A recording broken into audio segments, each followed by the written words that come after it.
All right, good morning, afternoon, evening, everyone. Two Geeks Talking is an entertainment industry interview show where we interview the creative people from the comic, film, TV, movie, and video game industries. And of course, I'm your host, Kurt Sasso. We're joined today by, of course, a very talented person in his own right. We've had him on the show many times before. And we're joined today by Y2CL.net's creator, Jay Horsley. How you doing today, Jay? Doing pretty good. Thanks for having me. Oh, anytime, man, anytime. It's been a long time since you've been back on the show.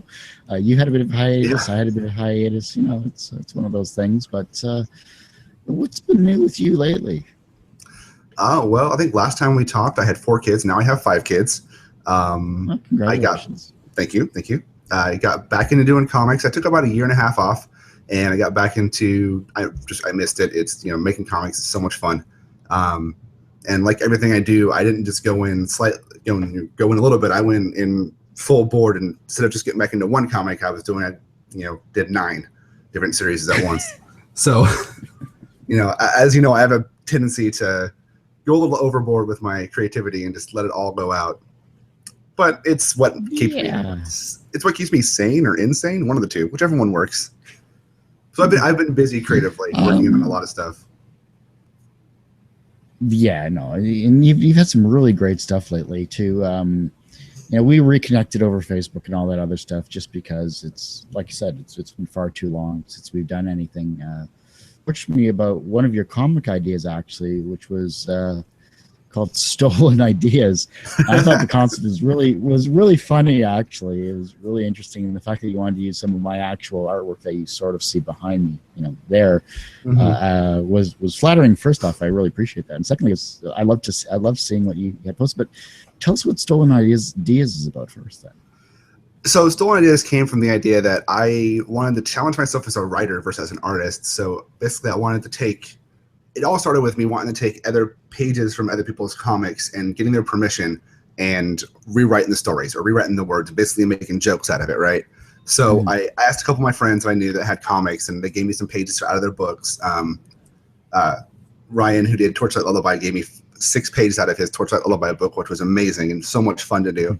I took that great story and turned it into a trip to get mimosas. So, I mean, it's fun. And then I also wanted to take artwork that wasn't comics and kind of repurpose the artwork like your stuff into a comic, and then find a way to make jokes around it. So it's basically a way to take established art and maybe modify it a little bit, move it around, and with that create jokes and create little stories out of that. Was something that I had no control over how it looked, and it wasn't like me saying, okay, draw these things. It was, oh, I have this, let me work with that and see what I can come up with. So it's really a mental challenge to myself to say, okay, let's see if we can write this stuff. And it's been a lot of fun this year. How many have you done lately for Stolen Ideas, and when did that start too? Stolen Ideas, I started that. So I did the first Stolen Idea, years ago, because I did one for a friend, and I did it back in 2010. I did a couple of them then, just where I grabbed some other people's work and wrote over it, and it was just fun. And I didn't actually turn it into a series until January of this year. And I was like, you know what? I'm going to make a logo, and I'm going to turn it into its own little series because that sounds fun. So as of this point, I have done 53 total Stolen Idea comics. So I took some of the first ones I posted this year were actually ones I did over the band Nerf Herder. I took their lyrics from a song and turned it into a comic at the request of Perry Grip, the singer of the band. I did those years ago, but I never actually posted them anywhere. I sent them to him, and he did something with them. I don't know what he did with them, but he did something. So I got his permission to post them this year. So I used those 4 pages to launch the series in January this year, and that kind of got some interest in it and got some buzz on Instagram and Twitter. So I used that to catapult the series into doing more. Right, to other people like Ryan Fisher's, yours. I got some from Rachel, who did Barista Girl, Tyler from Goof in the Dimension. Some of these old comics that are no longer around. I was like, I enjoyed these. I'm gonna bring some of their stuff back, and one, see if I can get them a little bit of buzz for their old stuff, and 2, challenge myself to draw more or to write more things that are outside of my comfort zone. Yeah, exactly. I mean, it's a great creative outlet too. Like you said, you don't have control over some of it, or some of the series that you liked was, you've repurposed them because that's an art thing, to be something more popular. And speaking of Instagram, I'm looking at it, and you have like over 1,000 followers. That's incredible. I Congrats. did. Thank you. Thank you. Yeah, I started the Instagram late last year, and I hit 1,000 earlier this month. So I'm pretty proud of that. If doing the posting every day helps with that. I think I get a couple followers every day, which is pretty awesome. And it's fun too, because you have a wide artistic style too. You go from, you have a bit of an indie, an indie style from like the old Robert Crumb style of days with some of your work too, and a lot of your comics in general have just been very free, very flowing when it comes to a lot of not only your dialogue, because I always loved your writing, but your artistic style has always been just fun to watch too. Thank you. Yeah, I was told a long time ago, and I took this to heart, that I really think it's true, is that my style of art is that I don't really have a style of art, and that the panels that I draw just kind of flow with what the writing needs for that panel. So, and it's very true, because sometimes my characters will look a little more realistic, but then sometimes the next panel they'll look more cartoony, because that's what the panel, the writing, the words call for. And for me, it's like, that's just how I draw. How I draw the pictures is how I see them looking with the words that go with them. And sometimes that varies from being a realistic face with realistic eyeballs to being a cartoony face that has a huge mouth. It just, whatever fits with whatever fits is how I draw. I don't try and set myself to, okay, I'm only going to draw on this style, which, could be a good thing, could be a bad thing, depending on who you're asking. But for me, it's freeing, because I just draw how I want to draw, and I think it works pretty well. Yeah, no, totally, for sure. And the one thing that a lot of artists do is draw daily, and I think that's a great inspiration for any of those that want to get into not only illustration or comics, but just to keep their minds active and drawing what they see, which ironically happens to be another comic you do as well. Yeah. So back to the drawing daily thing is great. So back in December, I decided.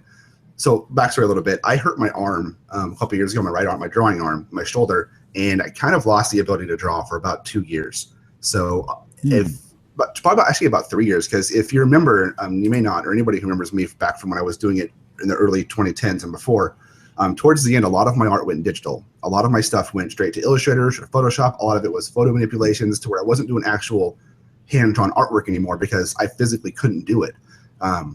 I really lost the ability to draw and play guitar and play drums, all the stuff I love to do. I could do them, but after about 5 minutes, I was in so much pain, I just stopped. And then early last year, I ended up having surgery on my arm, and thankfully, whatever he did fixed that, to where I could play guitar again, I could play drums, I could draw. Nice. So late last year, I was like, I'm going to try drawing again. So I started picking up the pencil again and drawing. I was like, oh, I can draw for 20, 30 minutes and it's not hurting me. This is amazing.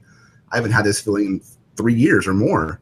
So in October, I started drawing more and more. And then in December, I was like, you know what? I'm going to get one of these things, one of these little books from Walmart, and I'm going to draw a comic in it every day. I'm going to draw a full page comic, a full page of 3.5 by 5 in it every day. And I'm just going to post it to Instagram and see how it does. And at that time, I think I had like 10 followers on Instagram when I started doing it. And I started drawing every day, doing those I call them Y2CL dailies, where I just took my Y2CL characters and just did daily silly stuff with them. And I have gone from the first one, which looked like butt. Honestly, it wasn't very good, but I was like, you know what? I'm just going to let it progress to where now I feel like I'm doing some pretty damn good artwork in every day. There's a lot of days where I'm pretty surprised with myself.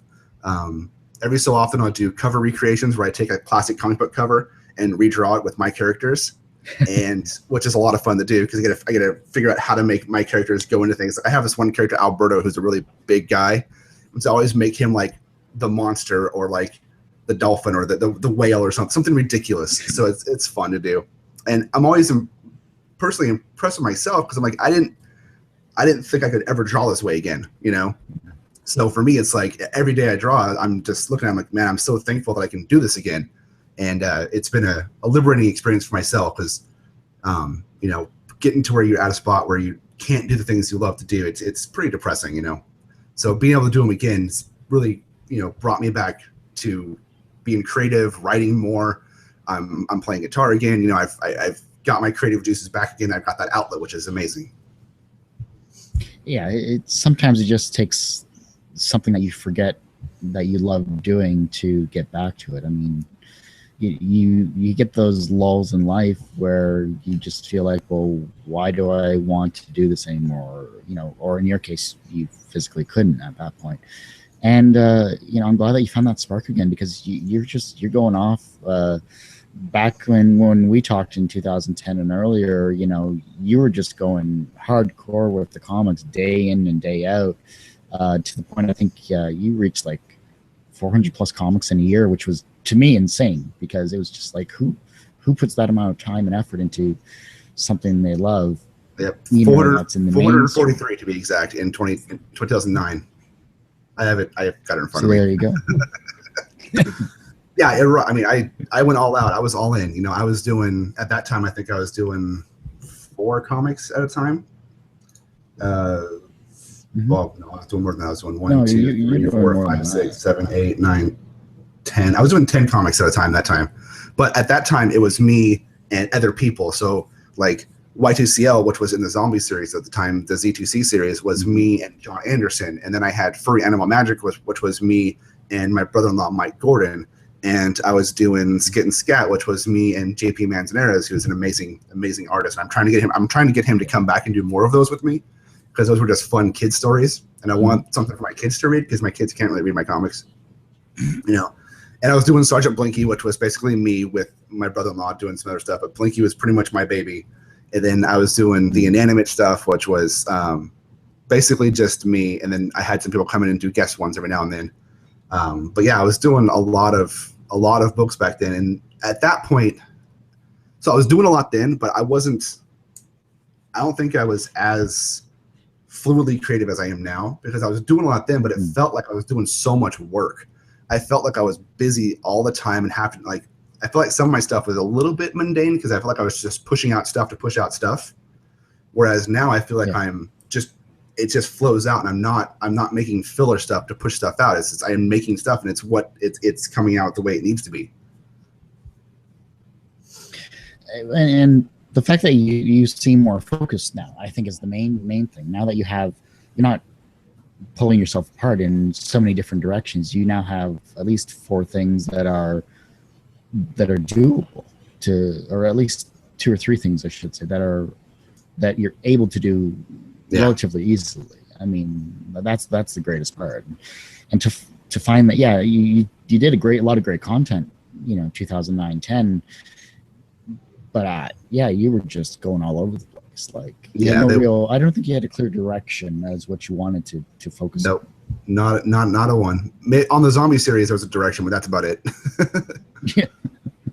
Well, let's talk about the fact that you have, you're happily married, you have 5 wonderful children, and obviously that takes a good chunk of your time. But how do you do your time management? Like, I mean, is that even possible? So that's a good question. I actually get asked that question a lot, about how do I do all these comics, especially with how many I'm trying to do this year and the number of comics I did this year, and manage, a wife, 5 kids, moving, building a house, all the stuff that I'm doing. And really it comes down to just the fact that the daily stuff, the stuff I draw in my book, I do at work. So while I'm at work, working, doing my job, because my job I do with a lot of customers, so I'm on a lot of conference calls or phone calls, and I found that I can just draw while on the call, and it doesn't take away my focus from the call. So I do most of those ones every day while at work. The rest of them, basically what I do is, my kids go to bed about 8:30, 9 o'clock. So from 9 o'clock until I go to bed, which is usually about midnight, I either do overtime work for my job, or cuddle with my wife, watch a movie, or I just sit and work on comics. And it works out to where, most of the comics don't take me that long to create, because once I have an idea in my head, I can just get it out, especially the ones that aren't physically drawing ones, the ones that I just make in Photoshop. Once I have the idea, it takes me maybe 30 minutes to an hour to get it done. So I just, in a couple hours, I can pop out, a few of these series, like the inanimate ones, the Sergeant Blinkies. Once I have the pictures for those ones, writing them becomes super easy, because I've already got the visuals done, because it's just photographs. Not that the pictures don't take time, because the Sergeant Blinky photo sessions I do, those take 3 or 4 hours to do, just to set them all up, to get them all positioned correctly, and just sit outside with my toys and take pictures of it with my camera, which my wife laughs at me for. But having a 13-year-old son really helps with ideas for pictures, because he helps me get them into position and figures, oh no, put these guys here, and he gives me ideas, which is amazing to have that extra element. But really, it's just a matter of I can do all the drawings, the daily stuff while I'm at work, and then I can do everything else I just do after my kids go to bed, pretty much. So it's just a balancing act. So are we gonna see you play like guitar live while you're? Are you gonna do any live streaming while you're playing, or are you just gonna focus on drawing comics for the fans there? Well, I actually started doing some live streaming of drawing. I have a Twitch channel, which is just twitch.tv/jhorsley3, and every now and then I'm going to do it more now that I'm actually settled in this new place. But I do some live streaming where I just draw.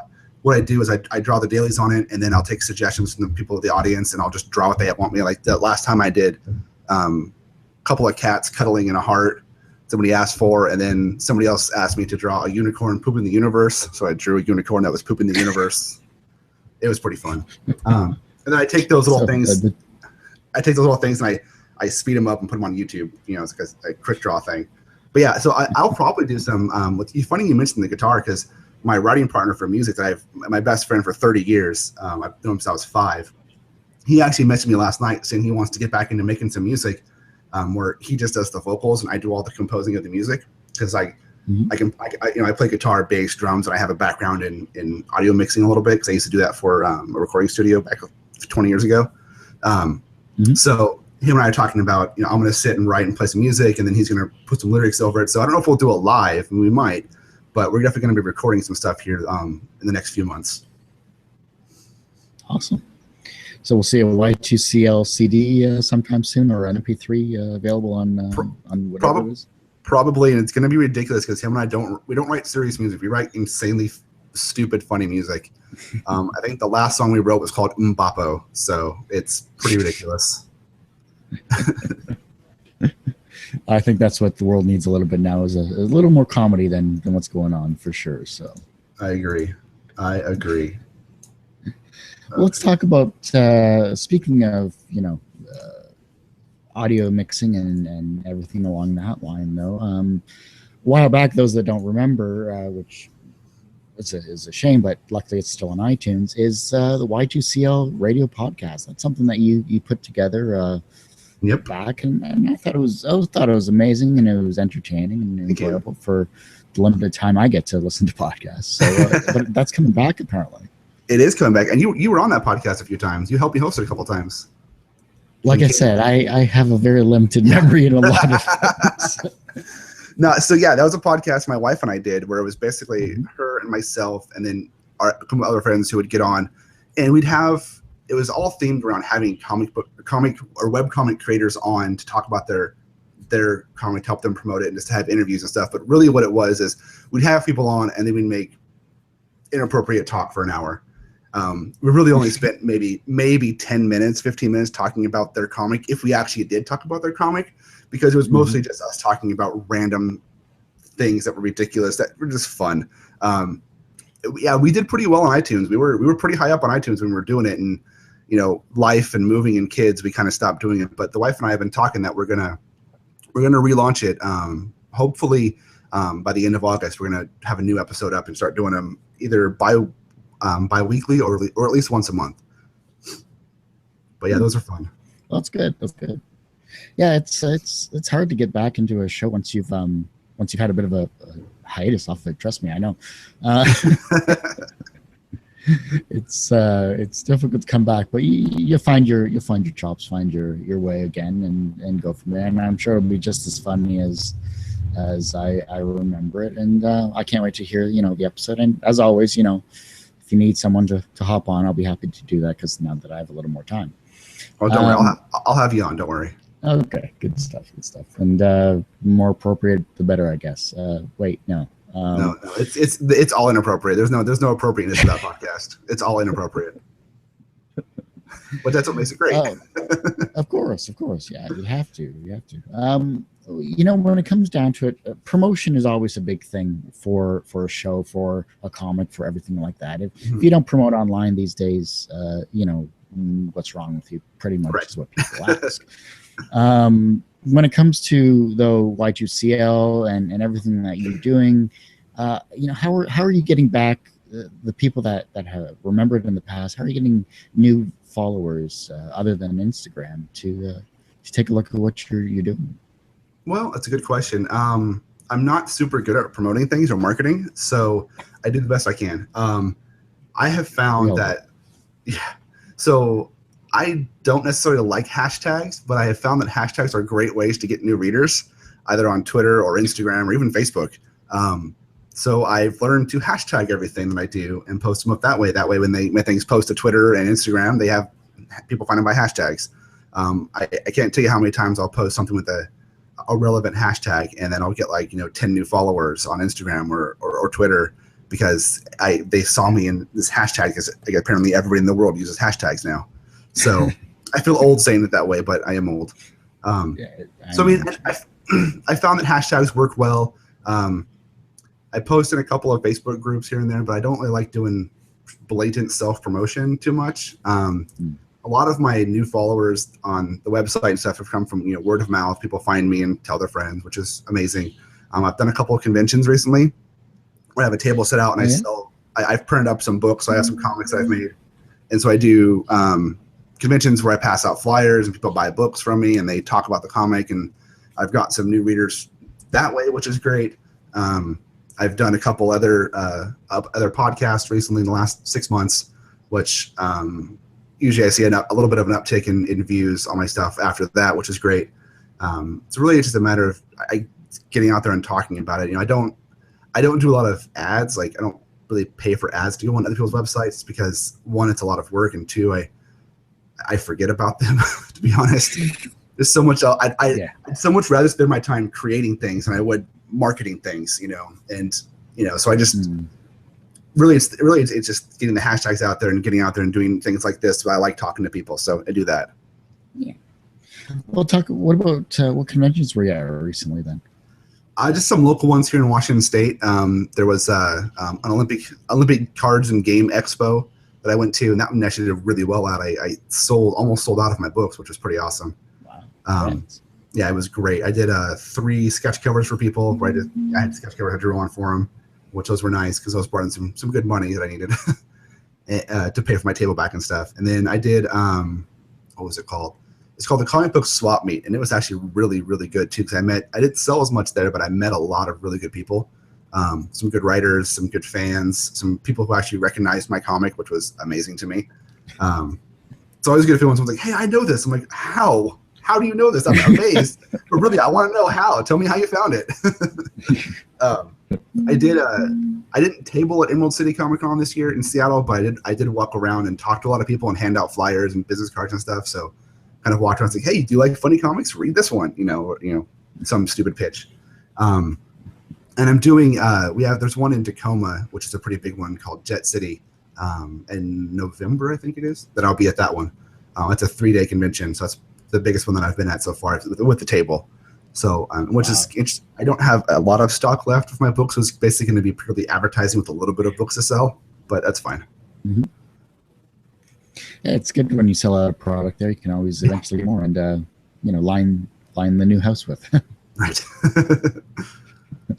I always hear about Emerald City Comic Con, of course, being out out east. I hear it's an amazing convention though. It is. It's so much fun. I've been going since I went to the first Emerald City Comic Con. I went to the first 4 or 5. Then I took a couple years off, and I've been to last year's and the year before that. And I mean, it's a lot of fun. It's pretty much something that I save up for, and get tickets to it right away when they go on sale, and take the kids to it. And I take the kids on one day, so I don't have kids all 4 days. But we all go around. We do what the kids want to do for a day, and then I take Cody, my 13-year-old. He loves comics. He loves the convention. So he usually goes all days with me, because he just loves walking around, meeting artists. His favorite thing is to get comic books signed by the artists and the writers. So he brings his comics in and gets them signed, and has a lot of fun talking to people. Well, chip off the old block there, eh? Right, exactly. Same thing I did at his age. Oh, well, that's great. That's great. Yeah, I mean, I was out west in January of this year, just in LA, but for a film festival. But just the energy of being in another state, another country, for that matter, Yeah. it's kind of, you know, it's exhilarating. It's fun just to experience new things. And you know, I'd love to get out to the Seattle way there, or Washington State, and see that convention. That's on my list. So Yeah, it's definitely one you want to go to. It's one of the better ones. I've been to San Diego and I've been to lots of conventions, and Emerald City is my favorite. that's awesome. That's awesome. What else is going on with you, man? I mean, you live such a huge packed life. I don't know what else to truly ask other than, you know, what I've already asked too, man. So I'll tell you something that I started back in the last year. So I wanted to challenge myself. So before I started doing the daily comics every day on Instagram in October of last year, I was like, you know what? I want to challenge myself. I want to push myself in 2016. And this is before we decided to sell the house too, by the way. So if I knew when I was going to sell the house that we're in and move, I would never have made this challenge myself. But it's there, it's done. I got to do it. So I decided I want to really push myself. I'm getting back in these comics. I'm really enjoying it. I want to do something that I don't think's ever been done before. And I may be wrong, but I don't think it's been done before, where I post 1,000 comic strips in a year. So from January to December, I want to post a total of 1,000 comic books or comic strips based off of, you know, the different series that I do. So I decided January 1st, I'm going to push it and see if I can hit 1,000 by December. So that was my big goal. And then we decided to sell the house. I was like, well, this has got to be insanely harder, but let's do it. So far I'm on track. I'm on track to do it. So far I've posted. Right, so if I count ones that I have done that are queued up for the future, like the coming days and months, I've got 743 done right now. Wow. Yeah. So you might even break that goal. Yeah, I'll probably break it. So I after I got to 500, I made a joke for myself. I was like, oh, you know, would it be funny if I posted more comics in 2016 than I've posted the entire lifetime of me doing comics? And to do that, I have to post, you know, like I think 1,500 or something like that. So I have to push it up and do an extra 500 comics, which I don't think I'll be able to do, but it'd be funny. Well, that's one hell of a goal, though. I mean, like, why that challenge for you specifically? Because I've always wanted to. I always wanted to post a daily comic, right? Not just one comic a day, but a comic every day of the same series, right? That's where the Y2CL daily came from, the doing it every day, keeping the same thing going. But I chose 1,000 because in 2009, I was like, oh, maybe I'll just do 500. 500, that's over one a day overall. But I did 443 in 2009. I was like, well, I've already almost done 500, so I should just bump it up to 1,000, see if I can do it.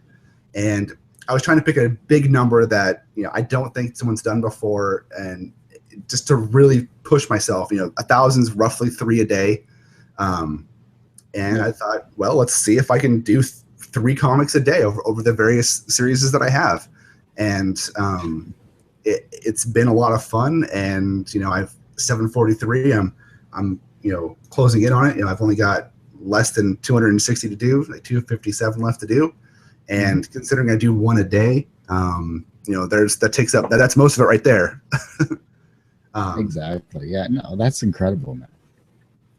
I've also I made a spreadsheet because I'm a nerd and I work in sales tax, so I know I do Excel really well. So I made this huge spreadsheet of all my comics so I can track where I'm at, which ones I've done, and I've plotted out the different series that I have and when they post and which ones I need to do. So I can just go to that spreadsheet and say, okay, I need to work on Stolen Ideas today because I need to pop out 4 of them for next month, or I need to work on Inanimate, or I need to work on Sergeant Blinky, or I need to work on, you know, whatever comic that I have that needs updates. I can go in there and just see, oh, I need to do these ones. I haven't done those ones yet for this month. So, yeah, I just use that to gauge where I'm at and keep myself on track. Now, right now, to be honest with the move, I've slipped a little bit, and I've got a couple that I've missed, but I'm going to do them and back it and post them on the dates they're supposed to go up and keep moving forward. Because I've missed a couple of Blinkies and other ones while moving, and because it's been an insane 2-month process to move right now. No, for sure. It definitely takes your focus away from what you want to accomplish too. But yeah, in the long run, though, it'll be worth it too. So Yeah, it will be. Sorry, my son just woke up. Saying hi to him. That's okay. We're almost done here anyhow. So let's see. Podcast is coming back, your Yep. daily scripts, Instagram. When it comes to I might as well ask you these questions because I think I asked you these a while back, just because, or maybe I didn't. I can't remember. It's been a while. Either way, I'll ask them. I just gotta remember them. Here we go. Everyone has that one person that kind of inspires them on their path to where they are today. Who's that for you?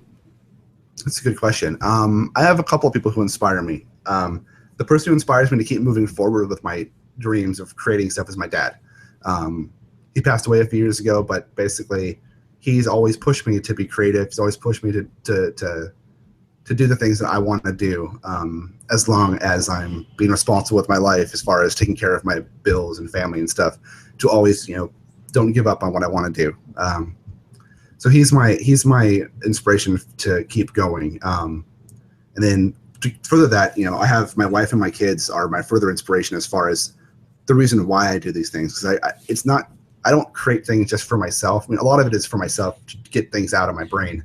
But I also want to have things for my kids to look back on and say, oh, my dad made this, things that they can be like, because, my dad played music, but there's no record of what he played. I can't listen to it because it was back in the 60s. They didn't record anything, And I was like, if I ever have any kind of talent, I want to put that down somewhere so my kids, when they're older, can say, oh, my dad did this stuff, and, the kids love it. And, the kids help me draw things all the time too, which is cool. So really my inspiration comes from basically my family. It's my wife, my kids, my eldest son, Cody, gives me a lot of inspiration because he's insanely creative on just random things.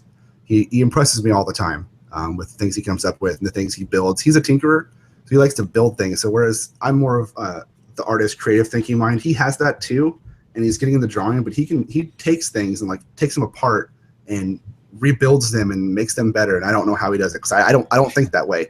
So seeing him do that, I'm like, oh, that's, if he's doing that, then I should be, I need to be doubly creative, to show him that he can keep moving forward, So, and my wife pushes me a lot. My wife's not, I mean, you've talked to Kaylee before. She's not super creative with writing or drawings with that, but she's my rock, right? She's my ground, right? She keeps me grounded. She's the one who tells me, John, you're doing too much, knock it off. If I get too in deep in something. She was actually a big proponent of me stopping the zombie series because she didn't like zombies. So she was part of the reason that we decided to write it, not to the end of the zombies, but we tried to write it toward the story moved forward, because the zombie series lasted for 2.5 years, which was a long time for a sub story. Yeah. So she was a big pusher of the, hey, let's move this along type of thing, because I was getting stuck in the weeds of doing, no, zombies are funny, let's keep doing zombies in a non-zombie themed comic. Let's do more zombies. So yeah, I mean, my inspiration for everything comes from my wife, my kids, and my dad. That's awesome. Now, obviously, you're professionally successful in your life. You have a wonderful job, a great family. You drive yourself forward in everything that you do. Do you consider yourself personally successful? Personally successful, 100%. I've got a family I love, and that's first and foremost. One of the things I put online when I fill out any kind of like if you look at my Twitter or my Twitch or any of the things, look at the profile portion, it says father, husband, artist, in that order, because that's the way I see myself. Is I'm a father first, I'm a husband second, and I'm a creator third. And that's the things that are important to me, and in the order they're important to me. I mean, I love my wife, but my kids always come first. So in that right, I'm personally successful because I've got I've got a great family life, which I love. I mean, would I like to be more financially successful? Oh yeah, but I mean, I'm not doing too bad. I support 5 kids and I bust my ass at work all the time. So I mean, the job's not super difficult, but it's not easy either. I've worked hard to get where I'm at. So it's interesting. Because 5 kids is a lot of work, as you can imagine, and it's a lot of financial work too, which causes a lot of stress. But with my wife and the kids, coming home and having my kids run to me and say, oh, daddy's home. And, my wife being happy to see me and stuff. And, we're coming up on 10 years married. It kind of takes that stress away to where I can come home and I can go, okay, I'm home. This is so nice. This is so great. You know, it makes me happy just to come home to that kind of a family. Yeah, no, definitely for sure. And congrats on 10 years. That's an amazing milestone right there. Yeah, considering we dated for 3 months or 4 months, yeah, and then got married. Yeah, 10 years is pretty good. So that's the paper anniversary, something like that. I forget. I think 5 years was wood. I don't know what 10 years is. 5 years was the wood anniversary, which was very weird. It made for lots of really inappropriate jokes with my wife when it was the wood anniversary, as you can imagine, coming from me. Yeah, exactly. I gotta say, I think I've done a pretty good job of keeping this clean today, because usually I'm not this clean when I talk on podcasts, but I kept it clean today, just for you. Yeah, you did. Well, honestly, like back in the day when I started this, yeah, that was kind of a focus. But if it happens, it happens. It always was like that for me. So, Right. And besides, I save all of my stuff for your show. So there you go. There's no whole, yeah. There's no filters on my show. You say what you want to say there. You know, the fact that you've been married for 10 years, the fact that you've been, you know, financially supporting everything, great kids, etc. How do you deal with challenges in your life? I don't know. Even like personal challenges or challenges outside of the creative world. I think everything in general. If you want to go the creative road, go for it. Pretty much. I'm pretty level-headed. I mean, you know, I kind of attack everything, you know, with my wife. You know, we kind of see it together and talk things out. I mean, we bicker about a lot of things, but a lot of things that are coming up that are, you know, anything that's financially troubling or logistically troubling, like with the move and stuff. Yeah, I mean, tensions get high, but we tend to get frustrated, separate for a minute, and then, you know, talk it out, whether it's her mad at me mad at her, or us mad at something else. We tend to just kind of talk it out and kind of say, okay, we can't leave this. We've got to, you know, whether we're mad at, you know, a situation like the house, like, you know, we had some bad things happen with the house. We had to work through it. We had to figure all that out. You know, we kind of just talk it out and say, okay, how can we logically address this? You know, after we've had our emotional, screw this type of thing, just, you know, level-headedly, okay, now we need to figure out what we're going to do, and kind of just talk it out and work it out that way.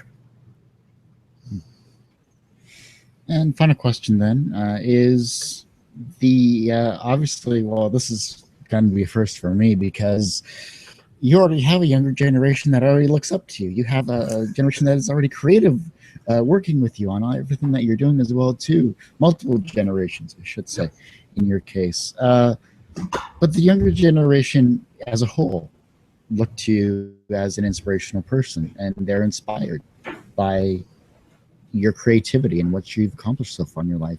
How can they inspire the generation that follows them? Really just follow their dreams. If you want to be a writer, write every day. You want to be an artist, draw every single day. You want to play music, pick your choice of instrument and do it every day.